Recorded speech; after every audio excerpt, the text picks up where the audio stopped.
Mrs. Kaka. Today, I'm bringing you along for a cozy day of meal prep. I'll be cooking dishes I grew up loving: adobong pusit, ginisang munggo with shrimp, and tinola manok. Let's spend the day together in the kitchen. Let's start with adobong pusit, and I want to show you how to properly clean the squid, because this step is super important. First, gently pull the head away from the body, and you'll see the insides come out with it. Then carefully remove the ink sac, if you want to save it for extra flavor. And don't forget to pull out the clear plastic-like backbone inside the tooth. Next, remove the beak from the head. Rinse everything really well under running water. This is actually my husband's favorite dish, and honestly, I only really learned how to cook it properly when we moved here to Canada. Every time I cook adobong pusit, it gets wiped out so quickly, like I blink and it's gone. There are never any leftovers, and honestly, that's the best compliment.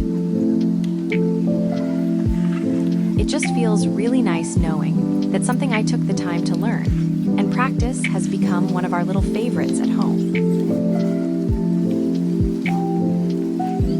It's nothing fancy, but those small moments around the table mean so much to me.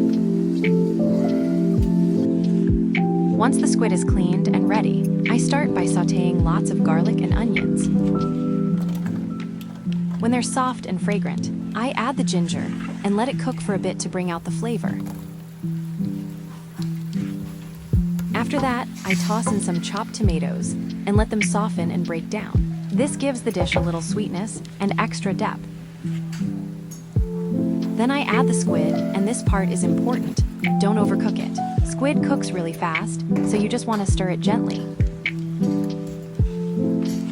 Next goes the pepper, soy sauce, oyster sauce, vinegar, sugar, and a little bit of the ink for that rich, bold flavor.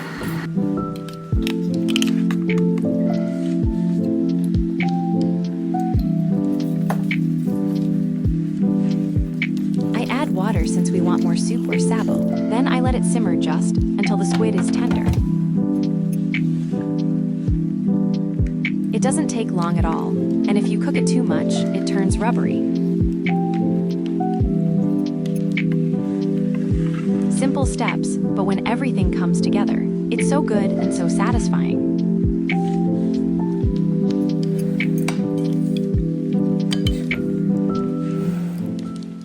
Let's move on to the second dish, ginisang munggo with shrimp.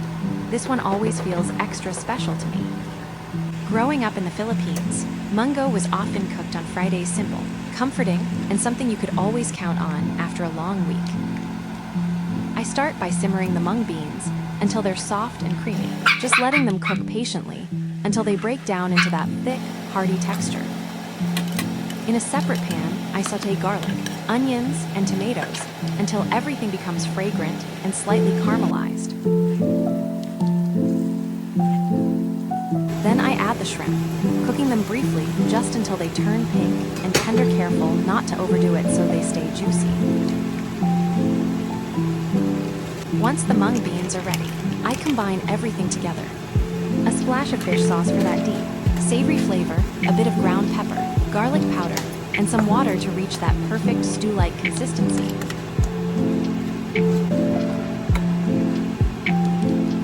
I usually like adding extra vegetables, but this time I kept it simple and classic. It's warm, cozy, and so comforting, especially when you're living far from home.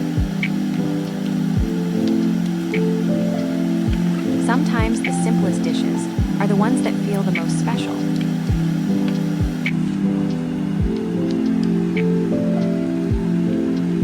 And finally, we're making tinola manok, a classic Filipino chicken soup that's simple, light, and super easy to make. So I start by boiling the chicken first, then I remove the skin after. I know some people keep it for extra flavor, but I prefer taking it off. Then in another pot, I sauté garlic, onions, and ginger. Once it's nice and fragrant, I add the chicken and let it cook for a bit. After that, I pour in water and let it simmer until the chicken gets tender. and the broth gets flavorful. Next, I add chayote. Usually, this is made with green papaya and leafy greens like spinach, malengay, or chili leaves. But I don't have any from my last grocery run, so chayote it is. We're keeping it simple and working with what we have. And that's pretty much it. Easy, straightforward, and perfect for meal prep. So that's my third and last dish for today, 3 Filipino dishes, all homemade. I'm so excited to share this little glimpse of my kitchen and culture with you guys here in Canada. The past few weeks have been tough, but no matter what, I'm choosing to keep a grateful heart. See you next time.